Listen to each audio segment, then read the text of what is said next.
learning revolves around relationships. And so this is my input into the community on how we go about doing that.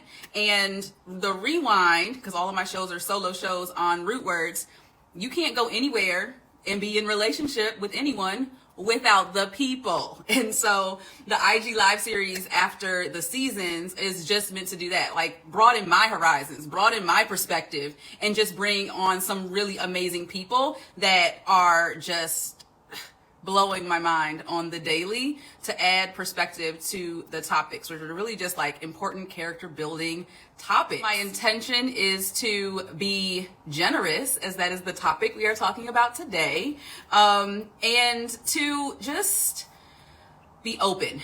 Full transparency, today has been a day. And I'll share more about that as this sort of live goes on. So the first thing that I talked about in the episode in dealing with the concept of generosity, being generous, is an epiphany that I had. Now, the epiphany was that I realized that when I'm talking about feelings and things like that, or when I'm asking my son to be considerate of others and how he gives, I was always doing it with a negative connotation. So how do you think your friend felt about that? In a negative, reactive way. And I was like, yo, how often am I doing the opposite of that?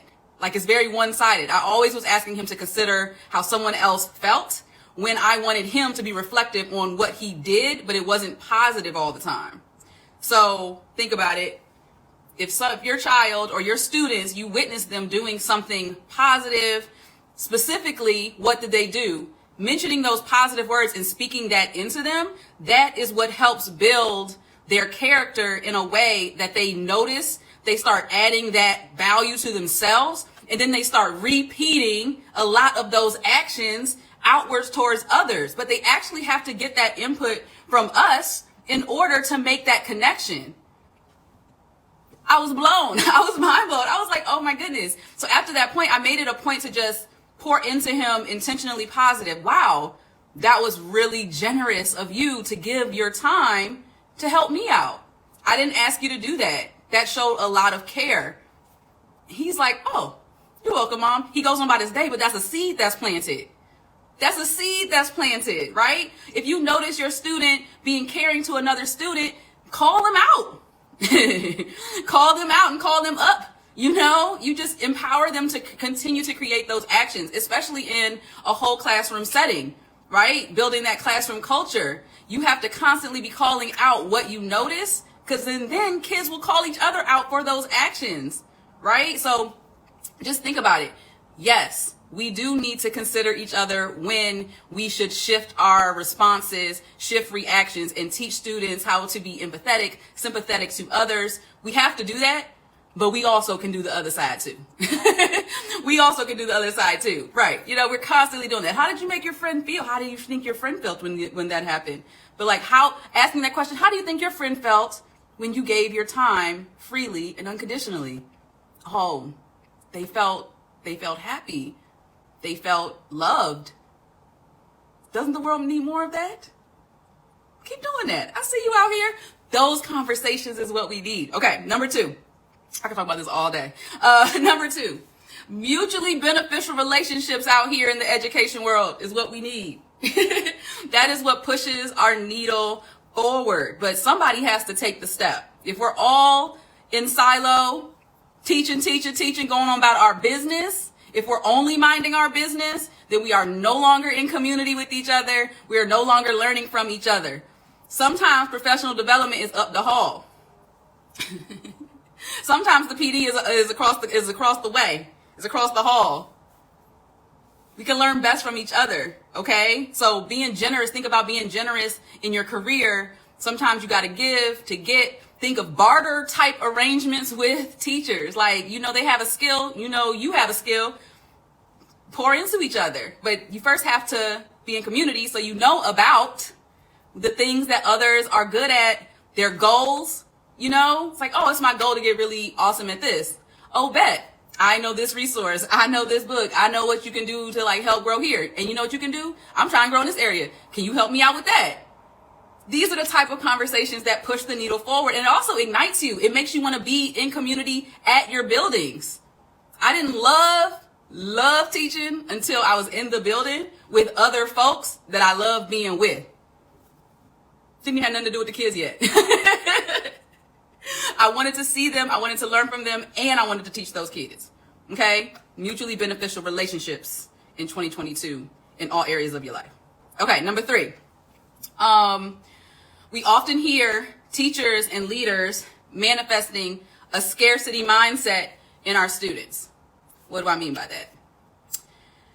We often hear, and I really sympathize with this, because we as educators, we don't make dime, but we sure enough spend dime on our kids because we know how much value that adds to our classroom culture. So we'll drop coins just because we think our kids deserve it. But there are times when we have educators that pull that plug real quick. As soon as they get frustrated, they real quick to tell their class, do you know how much I spent on this? I'm not even going to pay for this anymore. They're real quick to snatch it back. So they give freely. They're real generous when they feel like it. But when something happens in their classroom or a student shifts their behavior, they're real quick to snatch it back. Now think about what that does to a student who already has inconsistencies in their life. Now they will put you in the same boat as everyone else who has not consistently shown up for them and provided support to them. Okay? So that's what I mean by like the scarcity mindset showing up in the classroom. Because if your students experience that when you do give freely to them and they know you'll take it back at any point, it's going to have less and less value over time. So you can come in with all the goodies, but they know that they can't really lean into the joy that you want to provide because you're going to take it back. Okay? So what does it look like to be generous educators freely? Be open and honest when students aren't meeting your expectations, but not stripping them of all of the joy that you work so hard to implement in your classroom. That means we're considering the full context of the student and thinking about how our actions are adding up with their experiences that they've already had. Okay? So those are 3 things that I got into on the podcast episodes for generosity. I had this one idea, this one concept that came up from church. Look, I get all my ideas. Most of my ideas come from service, y'all. Straight from service. And the pastor was talking about getting in community, building more groups, building more, just community spaces. So for people to get real, right? And he was saying we need to get out of rows and into circles, right? And it made me think about this term of generosity and how we create spaces for students and them sharing their thoughts and opinions freely, openly. And I realized there's levels to this. There really are levels to this to get to that place where students can be in a circle, being able to look at each other and be comfortable in sharing versus them all directing all of their attention towards a teacher. And so you have to think about what you can't just jump to like, oh, I want my students to just share and be open right away. You got to build trust with your class, with each other and with you. And so take baby steps in how they share, what they share, when they share, so that they can get to the point where they're having deeper discussions, where they're sharing parts of their lives and they're connecting it to the content. Baby steps. There's levels to this. There's levels to this. One way that can help you with those levels, again, each podcast episode is linked to a questions to connections guide, questions for you to think through as an educator on each concept. So for generosity, thinking through some reflection questions, and then questions to ask your kids and students so you can have a conversation about this concept as well. You were here. If you tapped into her live brunch Sundays last Sunday, you know I had a bomb time. Hey, sis! Hey, Sissy Bill. Oh, my. Come on, Merch. You ain't low. Come on. I had to bring the quick color. I see. Listen, branding. You know what I mean? Okay. She bringing the merch. She bringing the blue light. It's giving me cardigan blue. It's giving me Revolve Learning. We out here, okay? You are such a joy. You are I love you. Joy. And Look, so many people reached out to me today, and we're going to get into that. And I have one connection I want to share, which is how I learned about you in the first place, how I was introduced to you in the first place. And this full circle, I like a full circle.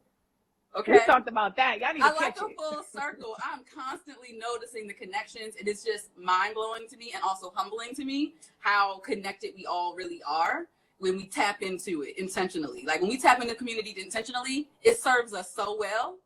And that is what I feel about you, which is why I wasn't canceling nothing. I don't care what was going on today. I wasn't canceling anything. But you poured into me at the beginning of our live on Sunday. And so I would like to pour into you for a moment, please. And now you got to just sit there and take it. I know. Let me sit on this love seat, okay? It's just a couple words. Miss Dottie, phenomenal woman is her. That had to be who Miss Maya was talking about because, my goodness, you are a celebration of womanhood. You are an advocate from both sides of the coin, self-love and vulnerability and strength, and community and advocacy. You're authentic, inspiring, pure greatness. You are genius. People lean in when you speak because they know that their lives will be better for knowing you and knowing what you have to say. You are the educator's educator because you remind us to stay plugged in because of your astounding connection to community building and your deep love of knowledge. As Rakim's merch says, you make me want to read a book, and that is a love language all in its own. So I want to just thank you for being you. Oh my God. You are healing. Oh my God. I'm sitting. Good. I'm sitting. I want to say thank you. I'm leaving space for those beautiful words. I'm leaving space for two Black women pouring into each other in this moment. And that may be normalized, amongst each other and be an example to this work. I think that's one of the best compliments that I've received, that I make people want to read, which connects. I'm a connector too. And I feel like that's why our energies are so always in synergy, because I also connect to this idea of interconnectedness, Ubuntu, circular, and even to what we're going to get into some things. So I'm going to leave space for that. I'm going to lean into the discomfort that it is to the ease that it is to pour, but the discomfort that comes when you're poured into. And that's very interesting, right? That it's so easy for me to pour and for a lot of us to pour, but not to be poured into. And even the science of that too, And so I'm going to leave space for that. Yes.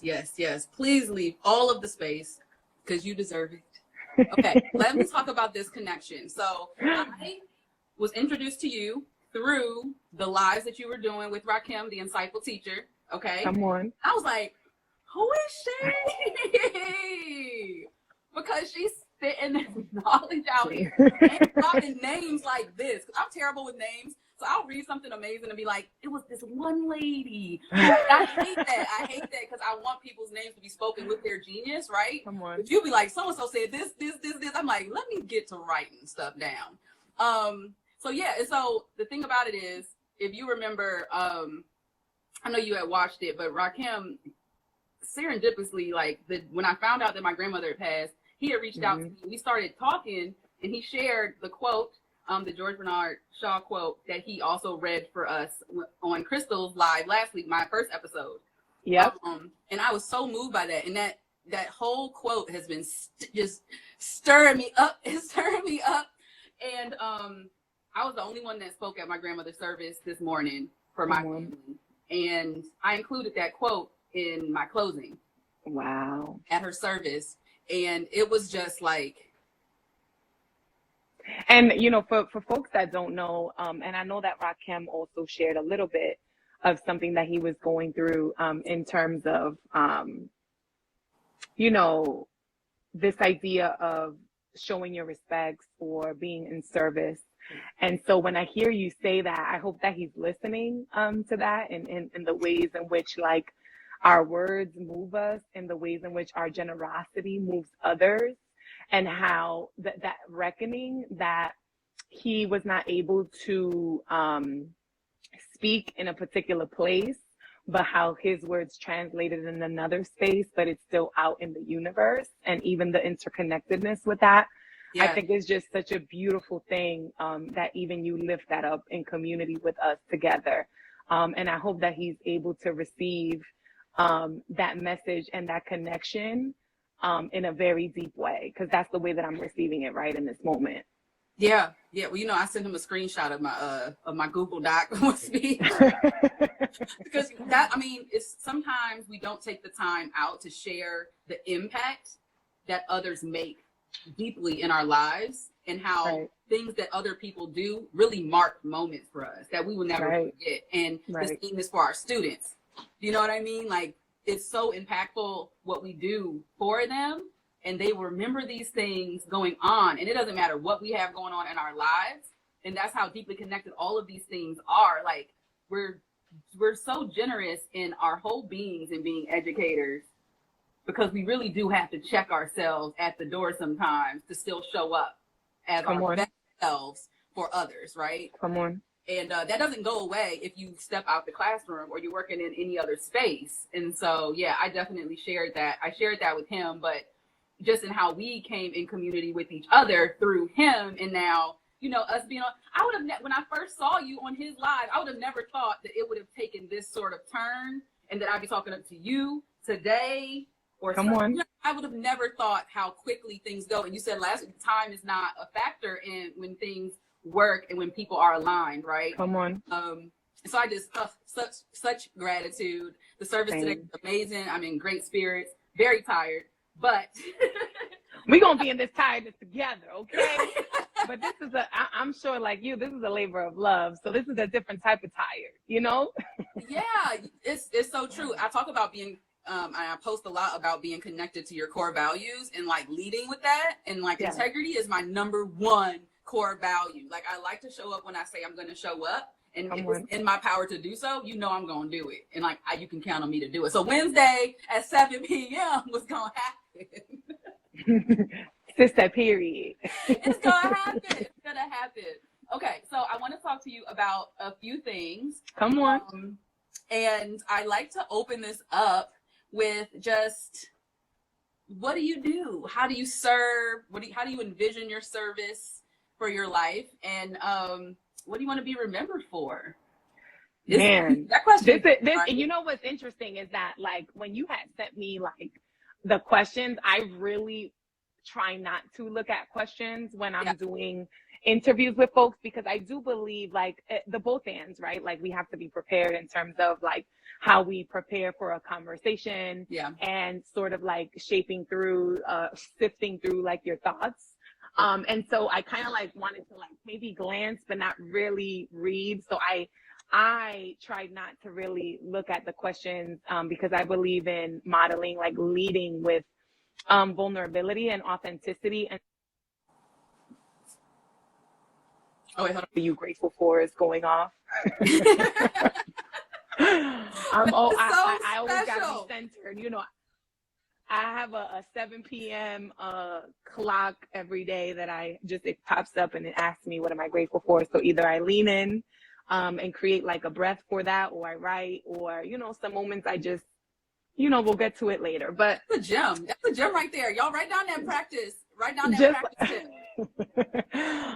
Just circling back, is like, needless to say is that I really am thinking about the question right now in terms of the way that you're asking me, because I really wasn't looking at the questions when you gave them to me, because I believe in like how we show up and the way that people ask us is the truest to our authenticity. And so that question is very it's very dense, because I think that we are part of like different communities, right? You know, I am the mom in this family community that I'm a part of. You know, I am a learner, educator in this community that we are a part of. in other communities that I'm a part of, I'm a student, in other communities that I'm a part of, I am a friend, I am a sister. And so when I think about what do I want to be remembered for, I think about what is the connection, right? What is the circle within all of them, right? Yeah. Because I think specifically in the educator space, like I want to be remembered for particular things, right? In my family, I want to be remembered, for particular things. Like, for example, I want to be an example to my kids to be a hard worker, to be an example of determination and resilience. And then that's also connection to an educator. I want, my, the communities that I serve to think about that as part of my legacy. But when I think about what connects all those things, I really just come to this idea of love. Like, I really want to be remembered for how I love the different communities that I'm a part of. Yeah. And, bell hooks really transformed my thinking and misconceptions around the definition of love, of the way I was conditioned to believe about love, and how love even starts with me sort of unhinging, chains that I have learned for myself, and sort of like the breaking of those chains, how it allows me to love others deeper. And how it's a verb. It's in through my actions. It's in through my showing, which makes this connection to generosity, right? Like when I was listening to your first of all, my sister's podcast, Rootwords. First of all, you were like, can you just take a listen? I think I heard most of your last season, because I was just so, and plus I'm a lover of words. Those of y'all that know me know I say I'm a wordsmith. I love words. And I think a lot of that is because I told myself that I wasn't a good writer because of what it meant to be a writer or academic writer, or what I was conditioned to believe a type of intellect was. And so now that I know that most of those things are lies, and now that I know how to love myself unconditionally, right? Like loving myself without the conditions of the white gaze and the way that white supremacy shapes our love. I want to be remembered most importantly for how I love people, for how that is through my actions, for how that is through my words, for that is through my service, for what that looks like, out loud. And so when I want to be remembered for, I just think about that word, love. I think about an unconditional love. And most of that is in the way that I care for folks, in the way that I respect folks, in the way that I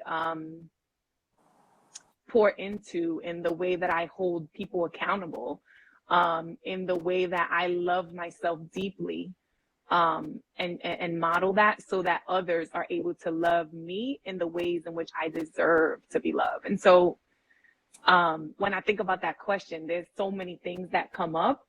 But I think about, and then also thinking about us losing grandmothers and a grandmother's love. I hope to be that part of my grandmother's legacy, the way that she loved. I hope that I carry on the legacy that she put forth, on this earth. And so that's what I want to be remembered for mostly. Yes, and as Kate Allen, consultant Crystal Allen, all things you do beautifully. I love my sis. I know my sis busy. I'm sending you love, sis. I hope you're taking care of yourself. I hope you're carving out time to rest, because you out here, just showing us and giving us a model to dream, right? So, and we'll get into that, sis, because now it's like all such an alignment going on. Oh my goodness. But yes. So much so. So what you, all of the things that you were mentioning hit home for me, but the loop back, we famous for a loop back, to the legacy talk that we have been talking about. I was reminded, last week I was talking about us not being able to do the legacy and think about what we want to leave until we truly do the work and recognizing what we deserve. Come on. Believing that. I've been sitting with that. And then it made me realize that for generosity, unless we allow kids to acknowledge what they value, Come on. they're not going to understand the concept of generosity. Oh, and let me tell you something, sis. Because I'm a researcher. I'm going to tell y'all all the things I am now. Because before I used to tell myself all the things I was not. Not no Come more. on. The way I'm loving myself deeply is claiming and naming all the things that I am. Come on. And I am a researcher, right? And I think going into this, like knowing that we were going to talk about generosity, what I learned about what generosity is about giving, right? Like when you're generous, you give. And then because I am a lover of words, I love definitions of words. And so I went on this hunt to definition of generosity. And so generous is show kindness, right? Or the second definition, that is of a thing, larger or more plentiful than usual or necessary. And you making that connection about if students don't know where their values, immediately when I saw that definition, I thought about our ancestors, because we are of a thing. We are of a beautiful inheritance. We are of a beautiful inheritance of generosity, of and synonyms that I looked up in this word were bountiful, right? Then I also looked at the root word, right, of generosity. That was generous. Then the root word is from the old French Latin genus, genus, which means stock, race, noble birth, courageous, magnanimous, and not mean. And immediately when I thought about this high birth, I thought about or born from the Most High. And so it's not just necessarily about what we give, it's about what we show, right? It's about if we know who we are and whose we are, and what inheritance and what bounty, right, we come from. And so I think that, you know, we see an example of our ancestors, their generosity, their example, their resilience, and knowing that it exists within our own DNA. And so I am generous, right? That is part of my history. Generosity is part of our history. They've given it to us in books. They've given it to us in art. They've given it to us in music. They've given it to us in dance. They've given it to us by existing and being resilient. And so this live provided such a deep learning in terms of the ways in which I was preparing, because it really reminded me that in spite of the atrocities of colonialism, white supremacy, any of these things, right, we created history. And that history was created because of generosity. Whether it's a sacrifice of their life, whether it's the sacrifice of their courage, you know, not being a choice, right? And so, and then, you know, then I listened to your podcast of the Dalai Lama, which you said it was compassion and love and loving kindness. And so, you know, when I think about this word about how do we as educators are generous, is about what we show in any space. It's about us understanding the being of a thing and what is that thing. And also understanding the deep responsibility that requires then for our own generosity to ourselves, but then the generosity to other people. And so I just want to thank you, because I'm still reflecting on this idea of what my generosity will continue to, how it will be shaped. But I know that generosity and love are always at the center of this work, right? That's why we give. That's why we talk. That's why we're vulnerable, because we're generous with our stories. You know, we're generous with our example, and we're generous with our mistakes. And so that's part of the work. It's not just about giving. You said, like, we don't give students confidence, right? Like in every word, you were like, we don't give. We don't, you know, in every episode, it was like the word give. I swear the word give was in every episode. We don't give. You said we build. Right. We create conditions. We create pathways. So our generosity has to be a pathway. It has to be a bridge. It has to be a road. It has to be insert synonym.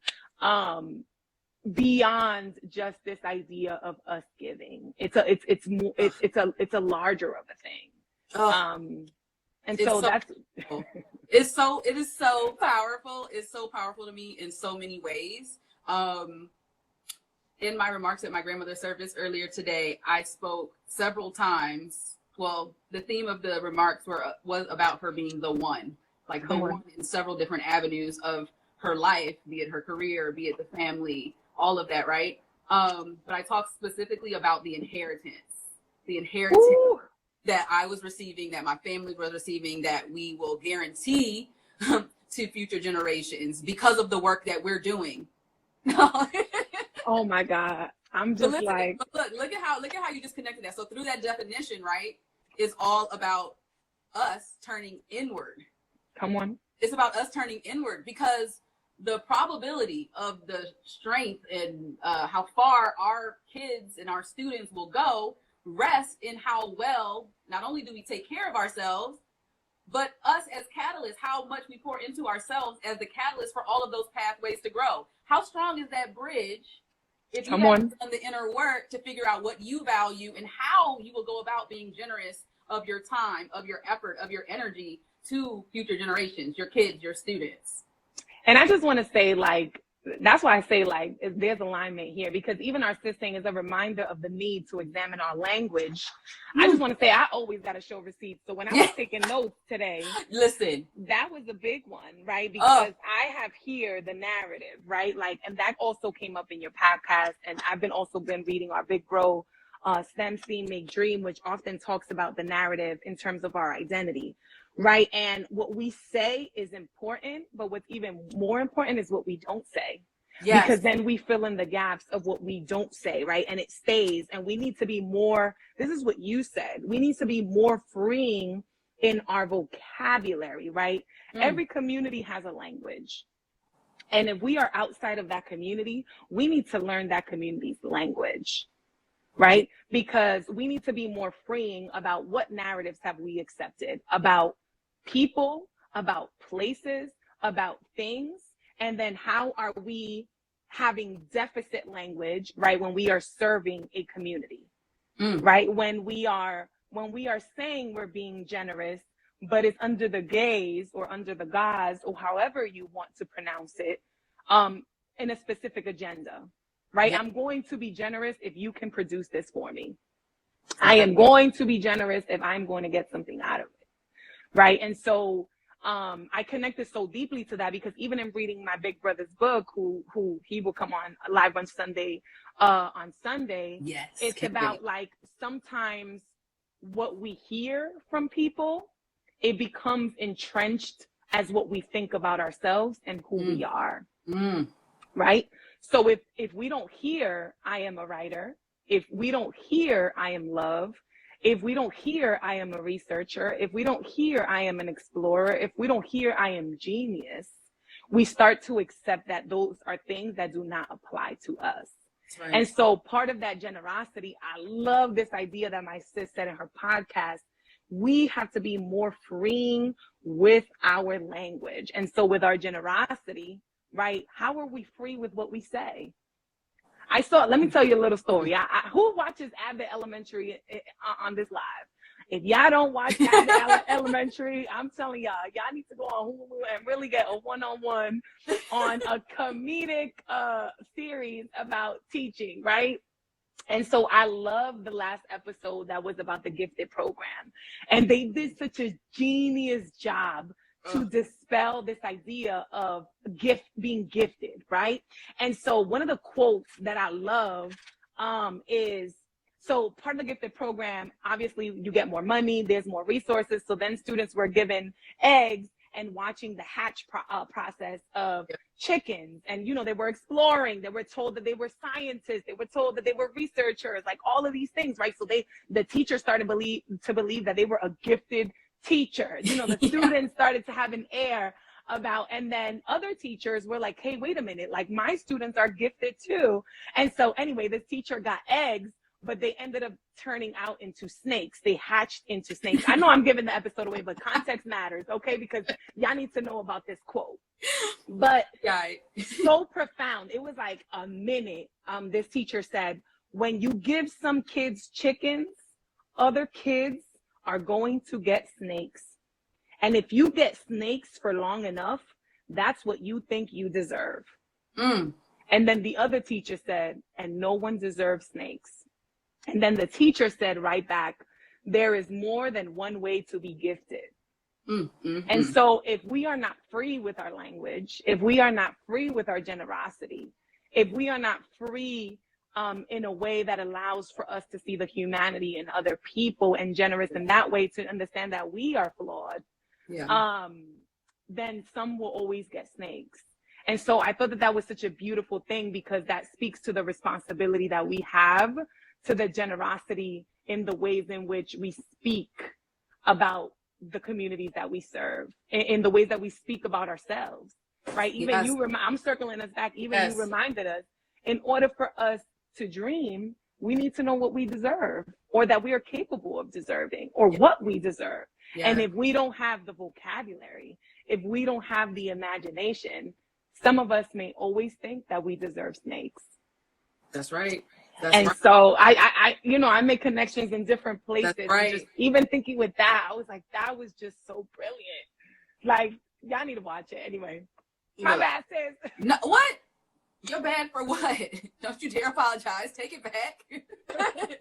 No, but it's so true. And like, that's why I was talking earlier about like being well-rounded in what we provide to kids. Like, it's important that they know how they impact others in this world.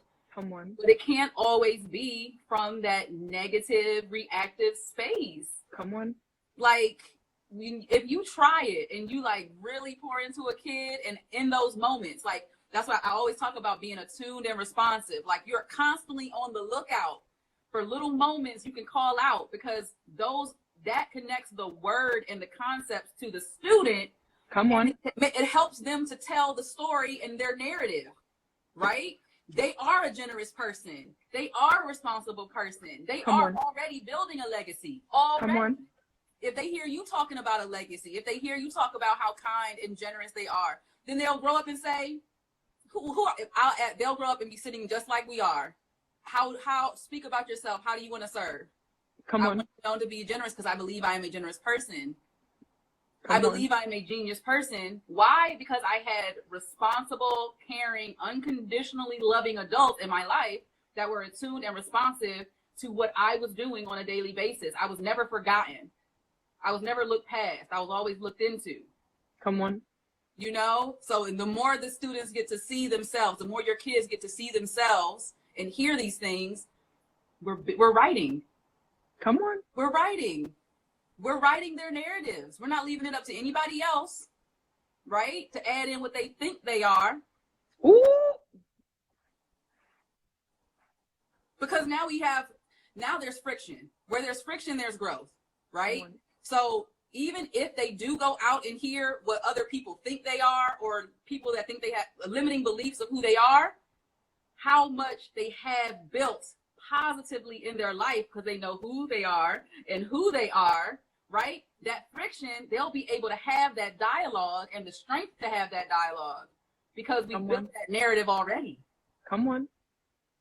That's not who I am. I know who I am because I have the receipts all my life. I have the receipts that showcases that I've already had evidence showing these things and these qualities of who I am as a person. So one person making an assumption about me in a classroom, in a boardroom, wherever, like water off my back. That's why I often talk about like, who are our reminders, right? Like, who are our reminders of, like, first of all, Rakim taking us back to an African proverb. Come on, brother. We out here. We know whose we are. He said something about like the snakes that we can see can't bite us, right? And he's bringing us back to the snake analogy. But then, our sis Crystal is also saying like the words allow for us to dream. And it's so crazy because my book is over here because I'm reading Stan Steen, Make Dreams. Is that I wrote about that today, like legit wrote about that today, is like, I am a dreamer because I love words, and words create stories, and stories create imagination, and imagination allows us to dream. Yeah. But if we do not have the ability to have the words, to have others pour into us, to have others say, like, even when we started this live, these are the things that you are. Yes. I cannot have those words. And then I cannot imagine from those words. I cannot create stories from those words. And so it's important for us to co-create that with our students. It's important for us to co-create that with our families. It's important for us to create that in our communities and whatever communities that we are a part of, because that's what allows us to imagine. That's what allows us to dream, which is why when Crystal came on, you know, I say that Crystal is a model, right, in terms of this community, that she gives us the words, right? She gives us a model, which then allows for us to dream. And so we need reminders like each other. We need reminders like Crystal, and we need reminders like the students and the communities in which that we serve, because that's what allows for us to dream. If we don't see mirrors to those experiences, if we don't hear words about that being part of our identity, then we will not think that that is who we are. In fact, we're going to think that we always deserve snakes, and no one deserves snakes. Not a single. And so, you know, our generosity really has to be, you know, tied into that. It has to be in like how we show kindness with our words, you know, how we are magnanimous with the ways in which we are freeing with our vocabulary and with our and the ways in which that we pour to ourselves and others, because that's what allows the space for imagination and dreaming. Here's my last question. Come on, give it to me. In closing, and I usually ask this question as like, what is one thing you wish you knew before being an educator? If we throw it back to younger Jadi, before you were impacting students or in this education space, what would you have told homegirl? Who said that? Literally, insert Portia and Candy. The lies. I wish somebody would have told the truth. I wish somebody would have told the truth about what it means to really be an educator, and not what it means to be a producer. And I use the word producer because, you know, I think about the ways in which we are conditioned to believe for students to get these words like smart, genius, intellect. They have to produce on a high stakes test. They have to produce informative assessments. They have to produce in the ways in which their behaviors show out in a classroom. But I wish that I knew the truth about what it meant to be an educator, you know, as someone that understands that learning is a communal experience, and you are a part of that in your classroom, in any space that you are the teacher, right? Because we do teach, but I really do wish that. I really do wish that I understood, you know, I came into the teaching force with a very saviorism approach. You know, I'm gonna save. I'm gonna show that, you know, I made it. And so, you know, the lies that we've inherited about, you know, pull yourself up from the bootstraps and navigating, you know, in order to be resilient, you got to navigate harmful systems. And so I wish that I would have been in the school of thought of radicals before I was in the school of thought of regulators. And so that's what I wish that I would have known about what education requires, and knowing that my grandmother was an educator, and knowing that my father was an educator, and knowing that, you know, my aunt was an educator. And these are the people that are coming up to my spirit, and they've all have transitioned and are now ancestors. But I wish I would have known that education was all around me. I wish I would have known that I was already an example of education. And so there's a lot of things that come up for me and what I wish, but number one thing that comes up for me is truth. I wish I would have known the truth, but I'm so grateful that I know the truth now, because that allows me to be generous. That allows me to be generous in such a bold way in any community that I'm with. And it allows me to be generous with myself in saying things like, this is what I am, not what you said I am, but this is what I am. And this is what my ancestors said I was. And this is what my ancestors showed me that what I was. And that's the truth. And so, wow. Yeah. Wow. And I didn't write any of that down because I didn't know you were going to ask me that question. Well, you did. It was in the email, but you already told us you're not doing that. You speak straight from the heart, which is why we love you, which is why we lean in when you speak, because we are better people for hearing what you have to say. I truly mean that. I am already in the short amount of time that I have known you. I'm better for hearing these reminders. This is what's calling to me. Hold on. This is what's calling to me, sis. And if I may, because I feel like this was the other one that I took out when we were meeting together. And so you could see this was the other one. And, I already had the other one, but this is from. You don't flag like that for just any old thing. Kameko Thomas from Seattle, Washington. Again, this is a compilation from all over the world, Black folks around Black imagination. And if I may, sis, can I? Please. Okay, it says, the way I heal myself is by being truthful with both myself and others. It may sound like a simple thing, but the fact of the matter is that being truthful with yourself is probably one of the most difficult things for you to learn how to do, especially when it runs counter to what most people have programmed to expect. Everyone loves the truth until they hear it, that is. Then it's all insults, recriminations, ad hominem attacks, and breaking furniture. It's no wonder then that so many people prefer the alternative. Maybe it's not so much that people like lying as it is that they don't want to deal with the discomfort that comes from telling the truth. Most people aren't brave enough to grapple with that discomfort. Being truthful means creating discomfort for yourself where otherwise none would exist. It's very tempting then to look the other way and make a different choice. And so I literally wrote down discomfort for telling the truth, even if it's to oneself. That is where the growth lies. And so, and it ends with, those are my own words, but it ends with, that's what makes being truthful so hard. That's also what makes it so healing. And that's how I work on healing myself every day. And so I didn't know that what I was going to say or what you would ask would connect, but it was two people that I had highlighted when we did our live, which I read about the river. Yes. And then now this one about the truth. And it's intentional to me in a divine way that we got to the water and then we got to the truth in your live. And so, and that is so truth for so many of us Black folks, in this world. And so I hope that's what I wish I knew, but it's what I know now. So that's what I'm going to lean on that's part of my healing.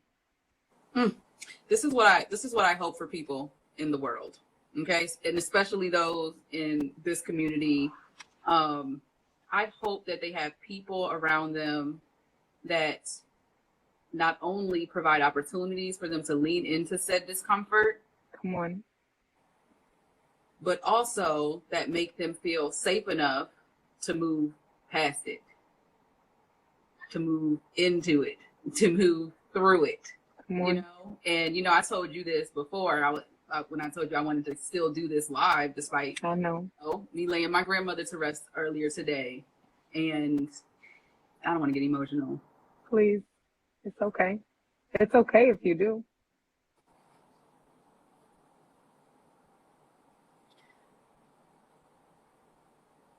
Community is so important.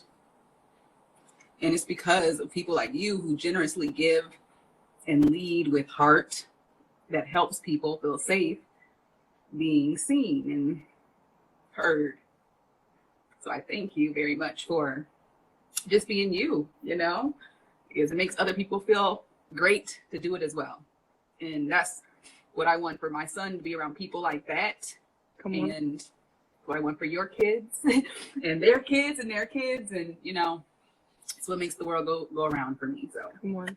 And I appreciate you showing your power and your vulnerability. I often say I have a watery heart.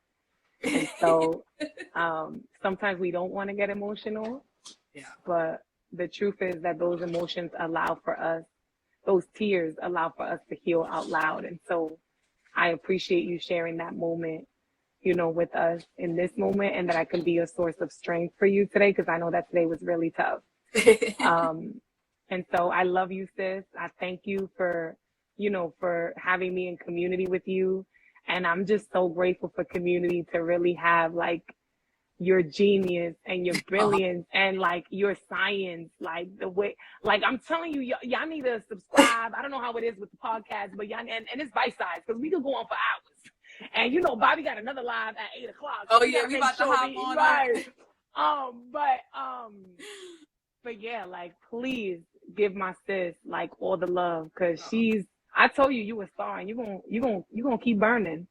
And I'm just so grateful that like our energies collided, because you know now forever insert Cardi B. Forever. Okay. All right. Thank you so much. I love you, sis. Dr. Chris Emden's gonna be on her live this Sunday. We cannot wait. So please tap in, follow her yesterday. She's amazing. Okay, so next week I'll be back again next Wednesday, 7. I'll be with Joscelyn Hubbard from I Teach Custom, and we're going to be tapping into our responsibility as educators, and going through some really dope stuff. I appreciate you for tapping in and joining me and being here and rocking. Yeah, Liberation Lab is on right now. I was just warming y'all up, so hop on over to see our boy Bobby do his thing on his live. Good night, you guys.